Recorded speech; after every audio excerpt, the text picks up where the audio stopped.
Welcome to Toons and Tales Trivia, a cartoon trivia podcast for kids, grown-ups, and anyone who still believes in a little cartoon magic. So get ready for some delightful trivia, some mind-bending facts, and a heap of cartoon fun. We're your hosts, the Gal Pals, with Lisa K. Jennings and Chandani Pathak. Today's episode is about the two teenagers that everyone loves who lead double lives as superheroes to protect their city. It's Miraculous Tales of Ladybug and Cat Noir.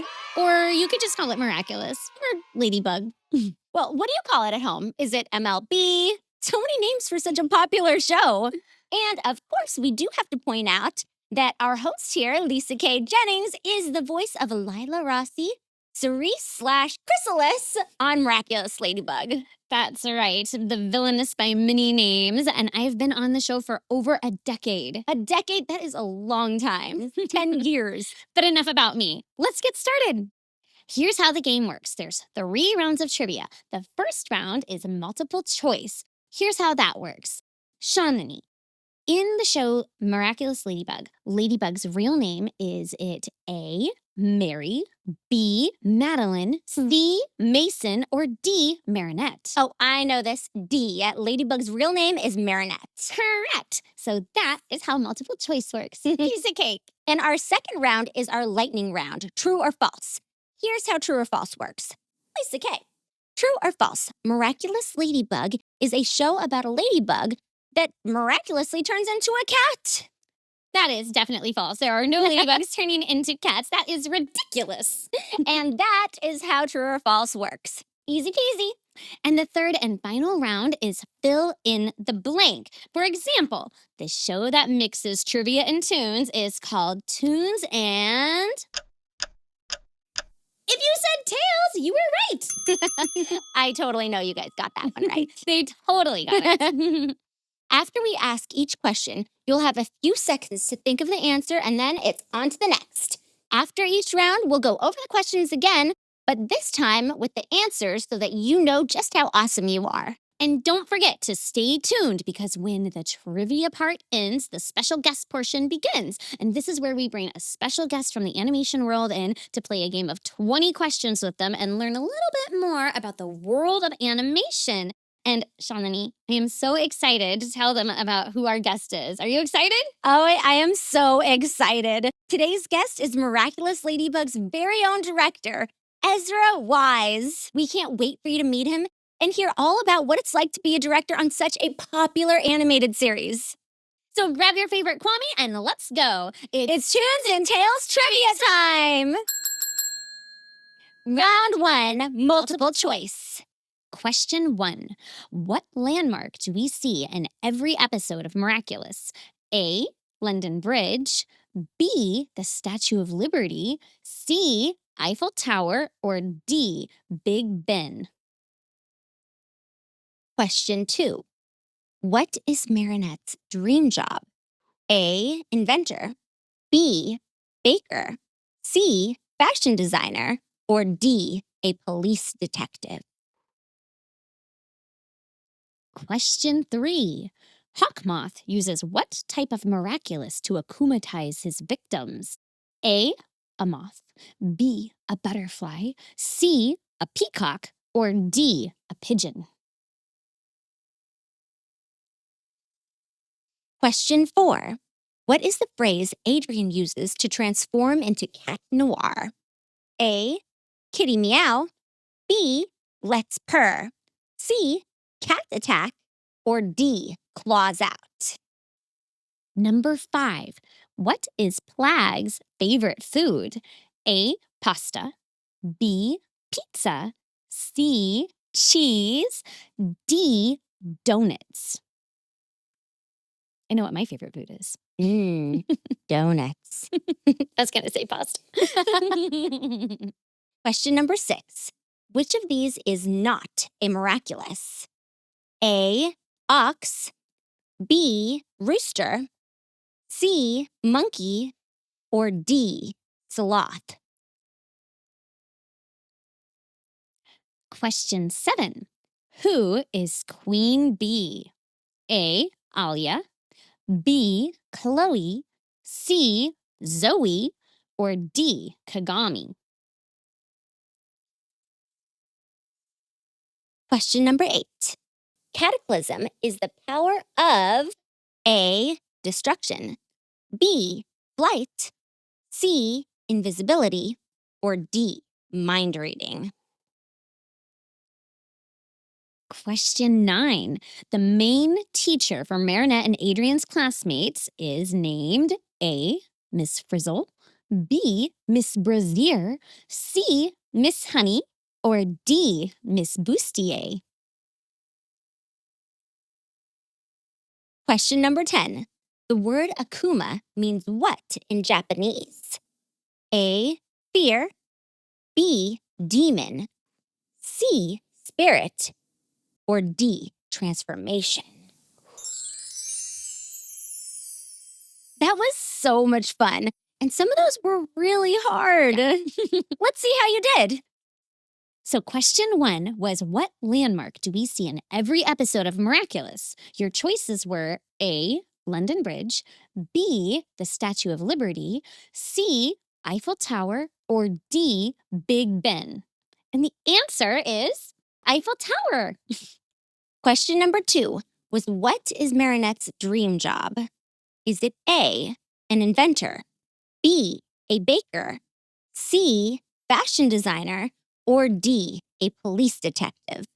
And the answer is C. a fashion designer. Those are all great jobs, though. Yeah, really fun.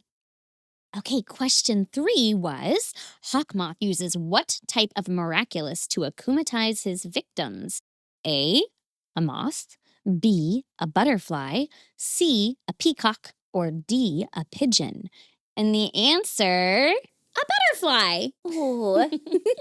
Question number 4 was, what is the phrase Adrian uses to transform into Cat Noir? Is it A. kitty meow, B. let's purr, C. cat attack, or D. claws out? And the answer is D. claws out. I like kitty meow. Kitty Yeah. Kitty meow. And question 5 was, what is Plag's favorite food? Your choices were A. pasta, B. pizza, C. cheese, D. donuts. And the answer is C. cheese. And you get bonus points if you said what kind of cheese. Camembert cheese. And bonus points if you specifically said stinky camembert cheese. Question number 6. Which of these is not miraculous? Is it A. ox, B. rooster, C. monkey, or D. a sloth? The answer is D.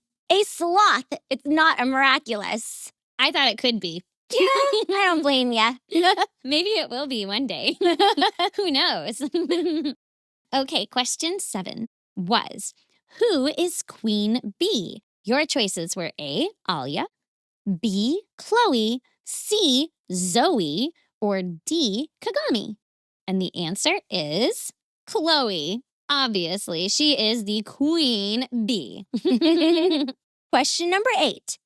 Cataclysm is the power of A. destruction, B. flight, C. invisibility, or D. mind reading.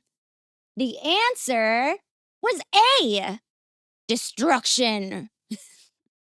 Question 9. The main teacher for Marinette and Adrian's classmates is named A. Miss Frizzle, B. Miss Brazier, C. Miss Honey, or D. Miss Bustier.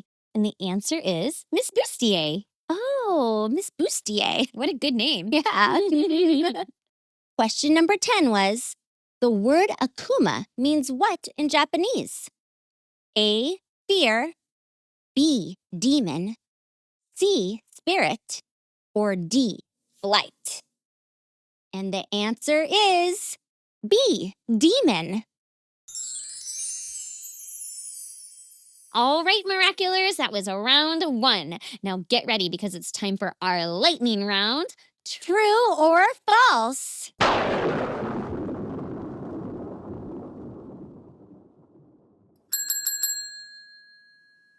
Question number 1. True or false? The series Miraculous Ladybug takes place in America. Question number 2. True or false? The kwamis follow the smell of croissants to find their way home. Question number 3. True or false? Cerise Bianca is the same person as Lila Rossi. Question number 4. True or false? Chat noir means black night in French. Question number 5. True or false? Marinette uses a slinky as a weapon. Question number 6. True or false? Luca is a student by day and a supermodel by night. Question number 7. At the end of season 4, Ladybug and Cat Noir discover each other's secret identities. Spoiler alert. Question number 8. True or false? Lila Rossi was the first character to receive the Fox Pendant Miraculous. Question number 9. True or false? Cat Noir's greatest fear is dogs. Question 10. True or false? Marinette has a fear of tarantulas. Phew, that was an intense lightning round. So fast, and some of those were so tricky. So let's go back over the answers and see how you did. Question number 1 was, true or false? The series Miraculous Ladybug takes place in America. False! It does not take place in America. It takes place in France. Question number 2. True or false? The kwamis follow the smell of croissants to find their way home. True. That is true. I would too. I love croissants. Croissants. Question number 3 was true or false? Cerise Bianca is the same person as Lila Rossi. And the answer is true. And it's the same person as Lisa Kay as well. And others. I definitely knew that one.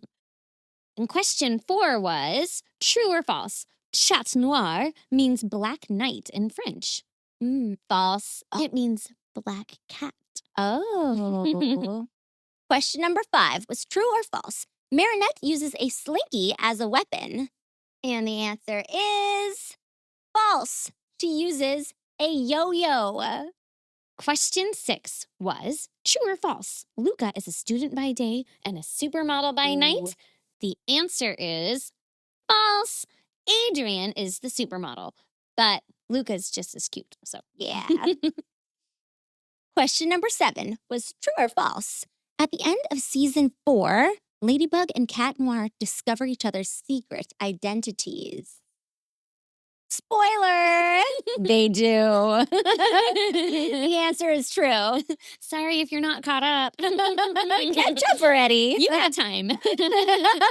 Number 8 was true or false? Lila Rossi was the first character to receive the Fox Pendant Miraculous. Ooh. False, because Lila's pendant was fake. Oh, Tricky, little tricky. It was Alia that got it. Interesting. Officially. Question number 9 was true or false? Cat Noir's greatest fear is dogs. False. It's water. Makes sense, right? Well, yeah, but cats are afraid of dogs. Yeah, well, cats also don't like water. That's true. Yeah. They don't like water even more. There's a lot of things that cats don't like. Cats, persnickety? I don't know. And the last true or false question is, true or false? Marinette has a fear of tarantulas. Ooh. And the answer is true. Fun fact, if you didn't know your insect trivia here, tarantulas are natural predators to ladybugs. Oh, wow. Well, I don't think you have to be a ladybug to be terrified of A tarantulas. tarantula? Yeah. Good point. Yeah. All right. Grab your lucky charms and let's get ready for our final round. Fill in the blank. We're nerds. Question number 1. What is the name of Marinette's Kwami? Question number 2. What is the phrase Marinette uses to transform into Ladybug? Question number 3. What is the name of Adrian's Kwami? Question number 4. What is the power Marinette uses to find a useful object to solve a challenge? Question number 5. What phrase does a hawk moth use to unleash an akuma? Question number 6. What Kwami is purple with a purple swirl on their head? Question number 7. What color is Luca's hair? Question number 10. I'm not going to sing this exactly, but Ooh, sing it. the opening theme song to Miraculous goes like this. Miraculous, simply the best, up to the test when things go wrong. Miraculous, the luckiest. Now you fill in the rest. Ooh. Bonus question. Name as many Miraculouses as you can in 10 seconds. And go.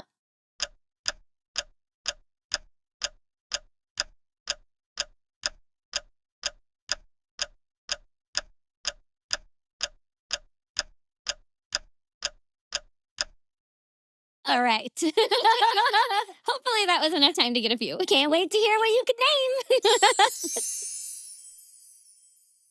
That was our final round. Let's see how many you got right. Question number 1 was, what is the name of Marinette's Kwami? The answer is Tiki. Question number 2 was, what is the phrase Marinette uses to transform into Ladybug? And the answer is spots on, or Tiki spots on. Nice. Question number 3 was, what is the name of Adrian's Kwami? And the answer is Plag. So cute. Plag is so cute. Yeah. Question 4 was, what is the power Marinette uses to find a useful object to solve a challenge? And the answer is Lucky Charm. Oh. Question number 5 was, what phrase does Hawkmoth use to unleash an akuma? And the answer is Dark Wings Rise. Question 6 was, what Kwami is purple with a purple swirl on their head? And the answer is Nuru, who I think is my favorite Kwami. Question number 7, what color is Luca's hair? The answer is blue. Question 8 was, Kagami Saragi wields the blank Miraculous, which transforms her into the hero Ryuko. And the answer is Dragon. She wields the Dragon Miraculous. Question number 9. The guardian of the Miracle Box before Master Fu was named Wang Fu. And question 10 was, the opening theme song to Miraculous goes like this. Miraculous, simply the best, up to the test when things go wrong. Miraculous, the luckiest. And the rest goes, the power of love, always so strong. Miraculous. We should make you do that again. That's a good song. Only one show a night. And then we had our bonus question. So with our bonus question, it was to name as many Miraculouses as you can in 10 seconds. We didn't give much time, but let's see what you got here. A couple of them are Ladybug Miraculous, Cat Miraculous, Fox Miraculous, Bee Miraculous, Turtle, Butterfly, Peacock, Dragon, Rabbit, Tiger, Ox. Am I going too fast? It's just right. Mouse, Pig, Dog, Monkey, Horse, Goat, Sheep, Snake Miraculous. If you named any of those, tack on a point for each.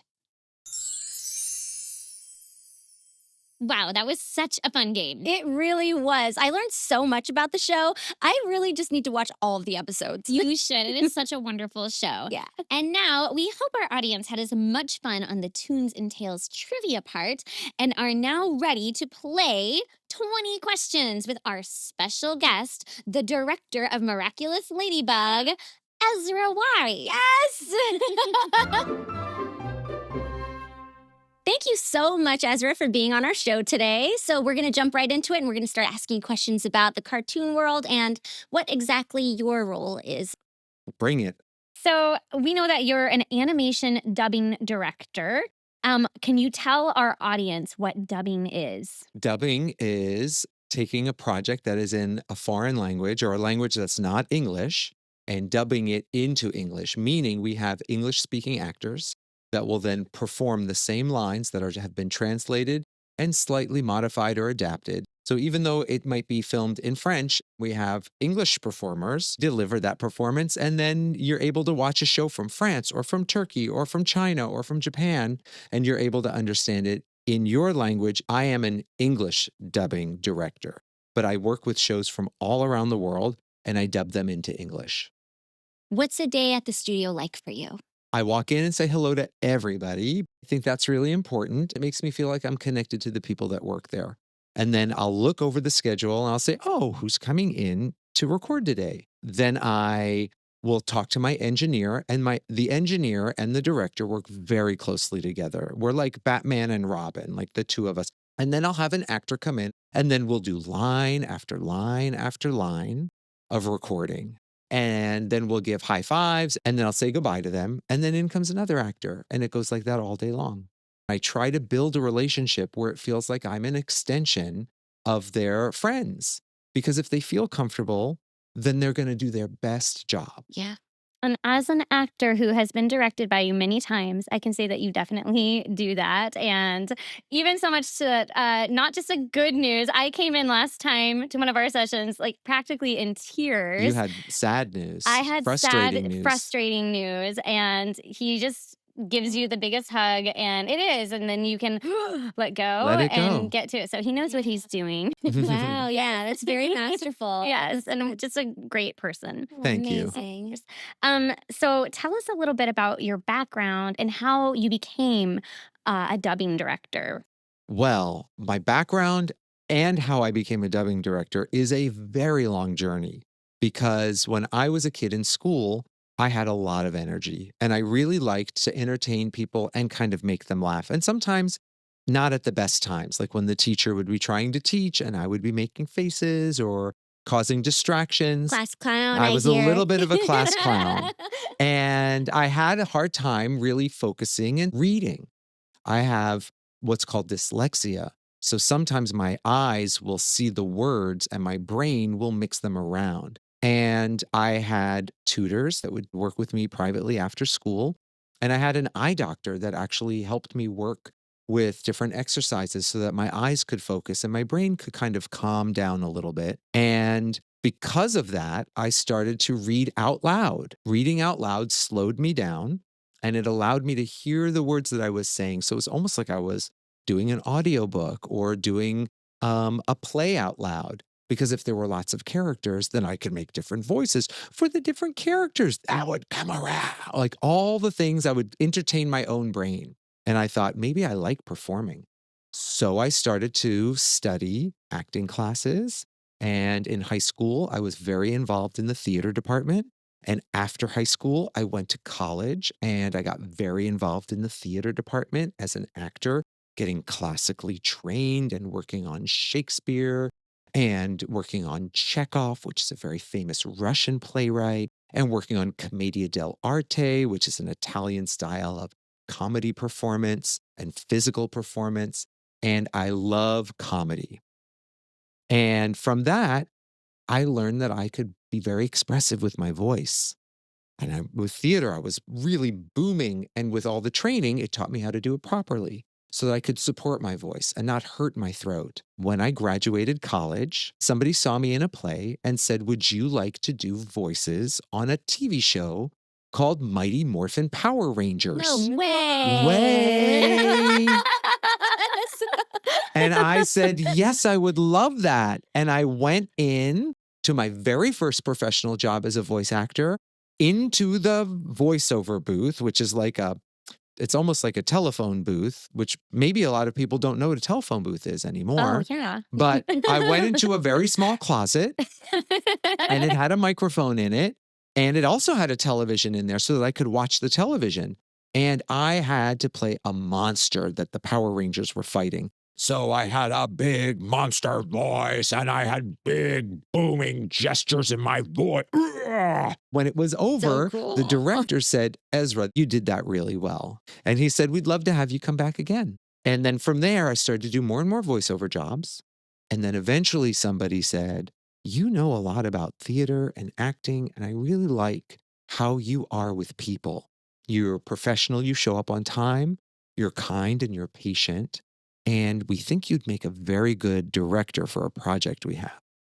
And that was my very first time directing. So you've been directing Miraculous Ladybug for over a decade That's now. right, 10 years of this little Kwami 10 tiki. years. Uh-huh. What has that whole journey been like for you? It has been a wild ride. I, first of all, cannot believe how popular the show Miraculous Tales of Ladybug and Huge. Cat Noir has become. I can't even tell you how amazing the fans of the show are. And the show is, of course, very good, but the fans make it live on and on and on. So thank you, fans. When the show came up, I saw how adorable it looked, but I didn't know if I would be the right director for it. So I said, I don't think I should be directing it. Oh, wow. Interesting. Mhm. And then a couple weeks went by and they said, Ezra, we reviewed the show and we've talked it over again with you, and we would really like for you to reconsider if you wouldn't mind directing the show. We think that you would just be perfect for it. And I said, oh my goodness, that's such a nice compliment. Yeah. Okay, fine. Gosh. This first episode, we were on a Zoom meeting. We had a video call all the way to France. And it had the creator of the show, and it had the visual director, the animation director. And I had gathered the whole cast, and we did a read aloud of the first episode, just at a table with all of our scripts. And they watched on the video call. And the director was so smiley. He thought we all sounded so good, and I was so proud of all the actors. And then they gave us the thumbs up, and they said, okay, you can record the first episode. And that was 10 years ago. I can't believe it. Wow. That time flies. Yeah. Can you share one of your favorite memories working on the show? When an episode is going to reveal a little bit more of the love story between Marinette and Adrian, which are the two main characters, or when there's a little bit more of a love story between Ladybug and Cat Noir, because I know that all of the Miraculars, and that's what we call the fans of the show, I know that all of the Miraculars are just going to go so crazy because they have so much love in their heart for these characters. The actress who voices Marinette and Ladybug, her name is Christina V. She had a monologue where it was just her talking for over 90 seconds, uninterrupted, as fast as she could, talk, and so many roller coaster loops up and down and round with emotion. So I said, okay, Christina, do you want to do it all at once and not do it in small little chunks? She says, I think I can do it all at once. And all of a sudden, she starts going faster and faster and faster and getting all the words and all the right timing and all the emotions and all the right energy. And after 90 seconds, I stopped it and she started laughing. And we were like, oh my gosh, that was so incredible. You were so incredible. And she did it without practice or rehearsal. She just looked at it one time and was like, let's try it. Okay, I won't ask you a favorite. Okay. But I will ask you, what is the hardest part about being a director? Knowing that you have so much work to do and they give you a schedule of how it has to be done. So they'll say, you have to do these 2 episodes in these 4 days. I'll see actors sometimes starting as early as 8 a.m. and going as late as 8 p.m. I'll see sometimes maybe 10 actors. Get in the booth, let's get our lines done. The next actor's waiting. And when they start to like pile up behind one another, like when I start to like run long with one actor, then that has me feeling a little bit stressed because I don't want anyone to wait and I don't want to feel rushed. How long does it take to make one episode? And I'm speaking from like your point of view, not the whole animation side, but for you as the director of directing the voices. Sometimes it can be 3 days for 2 episodes. Sometimes it can be 4 days. it just depends on everyone's availability because I work with very, very talented actors and they're very busy on other projects. So they're not only miraculous voiceover actors, they do other things like Big Nate or something. Yeah. So we have to work with other production schedules and make sure that they can come in during the time that we have to record. You're also an actor, so can you tell us about some of the characters you voiced on Miraculous? Well, on Miraculous, I usually will voice a character that has 1 or 2 lines and does not have a real name. I know it doesn't sound very nice, but like a throwaway character. Like imagine somebody walking out on the street and like calling a taxi and being like, taxi! And like that's all that they do. Okay. All of our actors came in, they did all of their work, and I will review the episode and I'll say, oh, that taxi man, we didn't record the taxi man. And we're all out of time. I'll just go in there very quickly and I'll go, taxi! All of the voices that I play in Miraculous Ladybug were never intended for me to be like, let me be in the show. Let me. It's always been like, oh, we missed this moment, or it's very, very small. I'll just go ahead and do that. So I voice a character that's named Andre, the ice cream seller. And the very first episode we saw Andre, the ice cream seller, his name was Vendor. And a vendor is someone who sells you something. And what was his first line? Ice cream. And that's it. And then the next time that episode came up, Andre the ice cream seller turned into a gigantic monster and he sings a song. Oh my goodness. And he stomps around Paris and he chases Ladybug and Cat Noir. And it was and now he shows up every now and then selling ice cream to young lovers. That's his deal. He's a That's so cute. sweetheart's ice cream matchmaker. That is so cute. Can we hear some of Andre? Yes. Oh, look at who is here. It is a Marinette and Adrian. I will give you a scoop of a strawberry ice cream for your beautiful strawberry cheeks, and you will have a scoop of a chocolate ice cream, for you are so rich and flavorful. My name is Andre Glacier, the sweetheart's matchmaker. With 1 scoop or 2, I'll find love for you with magical ice cream flavors. Something like that. Bravo. Yeah, thank you. Bravo. Thank you. Incredible. Which character do you relate to on the show the most and why? I have always been a huge fan of Marinette. She is struggling with her feelings sometimes and always wanting to do the best that she can. She is an excellent child to her parents. She's very respectful and very loving, and she likes to do fashion and she likes to create clothes and designs. She's allowed to be able to make mistakes and have flaws. And I feel like I should also allow myself to have flaws. We all have beautiful flaws, which make us exactly who we are. Certain parts of our character that we might think inside our own head are not perfect, but other people see them as delightful and perfect. And I like Marinette for that reason. And I also love that she has the ability to put on clothes and a mask and become a superhero and say, I can do anything. She's strong, female character, and we just don't see a lot of that leading the charge in an animated series. So I'm very proud of that. I'm very proud of her. And I think she's a great character. Agreed. Yeah. She is. It's hard not to love her. Yeah. I mean, she's not like one of those characters that's like deceitful and lying and manipulating.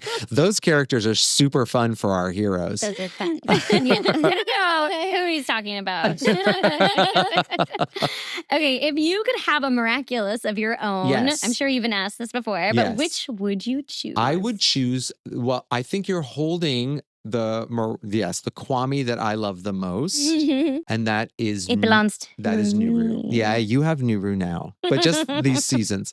But I love Nuru. Nuru feels my heart longs for Nuru because Nuru is the Kwami, and a Kwami is a fairy in the world of Miraculous. And she is completely separated from all of her other Kwami friends.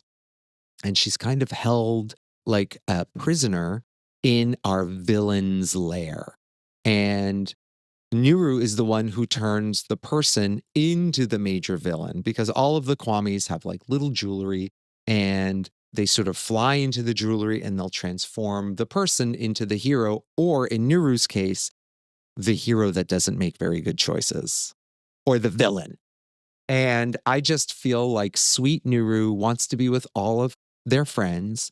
And I want Nuru to feel loved and supported by all of their friends. So Nuru is my favorite. And then after Nuru, my daughter, Sarah, voices a Kwami. And she voices the Kwami that is the monkey Kwami. And their name is Shupu. And Shupu is a favorite of mine. I like monkeys, but I love my daughter. And I love hearing her voice in the show. I bet. So she is my other favorite Kwami. I love that Mhm. answer. That is really sweet. Mhm. Well, if you could pick a Kwami to be yours Yeah. for not for their powers, but for their personality, which one would you pick? Oh my gosh, the personality. Oh my goodness. That's such a fun question. The first one that came to mind, honestly, was Plag. Now, Plag is ornery and complainy, but also looks like if you can hang out with Plag, you'd probably have a lot of fun, especially if you just want to chill out. Because Plag wants to hang out, eat cheese, relax, kick back. And it feels like if it's a Sunday afternoon and I want to hang out with a Kwami, I'd want to hang out with Plag. So what do you think makes Miraculous Ladybug different from other superhero shows? I know the exact answer. I think the thing that makes the magic sauce of the show is that Marinette has a really big crush on Adrian and is so stumbly and so silly and puts her foot in her mouth and says the wrong thing sometimes. And it's all very real. And people of that age who also watch the show feel like, my goodness, that's me. I feel that same way. And it doesn't have to be just the girls of the show. It could be anybody who's watching the show. They're like, I feel those same feelings too. And then when they're superheroes, Cat Noir, he has those feelings of crushing on Ladybug. But he's a little bit more funny, let's say, about it. He has a lot of fun cat puns and he adores her. He so openly adores her. And Ladybug is like, oh, come on, Cat Noir. Put it down, relax, let's fight crime, let's work this together. We got to work as a team. And he loves that about her. So he's like, you're right, milady. And then they just continue to work together. So that dynamic, and the fans call that the love square. The love square. Because Marinette loves Adrian and Cat Noir loves Ladybug. Or what if Marinette was in love with Cat Noir? And people really love that one. That's I think the most popular one is the Marichat, and they go with the French name for Chat Noir. So the fandoms, Miraculous, know this to be true, that their favorite is Marichat. Or Maricat, but Marichat. Yeah. I love all that. Do you have a favorite episode that you've ever directed? Yes. So my favorite episode is called Sandman. And Sandman has my wife Sabrina in it. Oh, It has our daughter Sarah and our son Jacob. And they're Oh, all in easy there. fave. Nice. Easy Yeah. favorite. Yeah. I get to listen and I hear their voices when they were so young. And it's absolutely adorable. And they were both playing Kwami. So Sarah is Shupu, as I mentioned, and Jacob was voicing the Chicken Miraculous, which was a brand new appearance. This was an episode where we have, I think it's Nuru's birthday, actually. And all the Kwamis, this is a whole tie-in, right, to my favorite Kwami and why. Yeah. And it was Nuru's birthday, and they all want to wish Nuru a happy birthday. And they're like, what do we do? And we feel so bad and all that stuff. And we meet all the Kwamis. And there was like, all of a sudden, I had to cast like 8 other people to be voices. And so I gave my son Jacob one of the Kwamis, but he can't voice the Kwami anymore because his voice changed. As he grew up from a boy to a man, his voice changed and voice got much deeper and he didn't sound like the Kwami anymore. And if I remember correctly, I think he was voicing the chicken, Oriko. Since his voice changed, Sabrina, who voices Nadia Shamak and Natalie Sankor, she is also voicing Oriko because she has a similar sound quality that Jacob had when he was younger. I love that it was passed, from son to mom. Yeah. That's really cute. That is Yeah, yeah. really cute. Yeah. Kept it in the family. Yeah. Yeah, to have that Nepotism at its episode. best. Yeah. Amazing. Yeah. What's the most memorable or funny moment you've had with a fan? Well, I'll tell you something that has been very memorable, which involved the fandom, was during our period where we were having COVID-19 and everyone had to be in their homes. And I really felt for all of the young viewers or older viewers of Miraculous that they were maybe feeling nervous or uneasy or sad that they were in their homes. And I decided to do a COVID-19 cabaret. Oh, And it was all online, like everything was online. And I invited all of the Miraculous to do a talent show, and they can show support to one another while they were at home. And it was an opportunity for them to be creative and maybe think about a song or a joke that they wanted to tell, or show off their artwork or show off their cosplay costume that they made. yeah. So we had a really great time doing a COVID-19 cabaret. Another time I was at a convention, a Miracular asked all of the Miraculars that I have been friends with on Instagram to make this present for me. And this present, they put together like a big scrapbook, and they all wrote letters and artwork of appreciation and thank you for what you do with the show. And thank you for like how you engage with us as fans. All of that meant so much to them that they felt like they wanted to send that to me. And that was very, very special. Did you know that you always wanted to work in animation when you were a kid? So I never went into my young adult life knowing that I wanted to be involved in animation. I loved watching television when I was a kid, waking up, sneaking down the hallway on a Saturday morning to watch 2 hours of cartoons before anyone else woke up, and have a bowl of cereal and just like lie down on the couch and veg out and just be right in Scooby-Doo and whatever, wacky racers, whatever I was watching. But I never had any focus or any intention to really go into the world of animation specifically. It was always something I felt like I could do, but it wasn't something like I did like a semester study on. Lighthearted Mhm. question. What was your favorite cartoon when you were a kid? Oh my goodness. I loved the Pink Panther. Because I loved the music and I loved how most of it was unspoken, so that you can just follow the story. I like how my mind had to like figure out what was going on. I liked some Bugs Bunny. I usually like the older Bugs Bunny stuff. I also loved, I mentioned it, but the Wacky Racers, I Mhm. think that's what they were called. And then I was also a fan of He-Man. But I think I liked He-Man because I liked the toys. So, and I think I liked the toys more. The toys had like a larger size action figure of He-Man, and he was super big and bulky. It was different than all the other types of toys. And because I liked the toys, I then watched the cartoon, but usually it works the other way around. What the audience might not know is that you sometimes run marathons decked out in Miraculous Ladybug gear. I do. Nice. I do. What made you decide to show your Ladybug pride at your races, and what reactions does the crowd give you? Oh, I love this question. Thank you. So I love to run. I think it's important to exercise and move your body in whatever version you choose to do it. Just do the thing, find the thing that you like to do, Yeah. and move your body and go outside. So for me, that's running.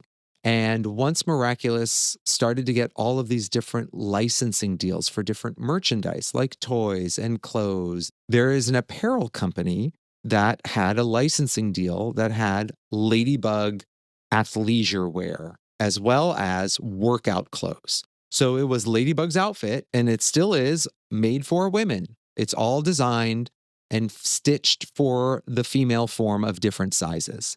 And I reached out to that company because I got so excited when I saw it on my social media.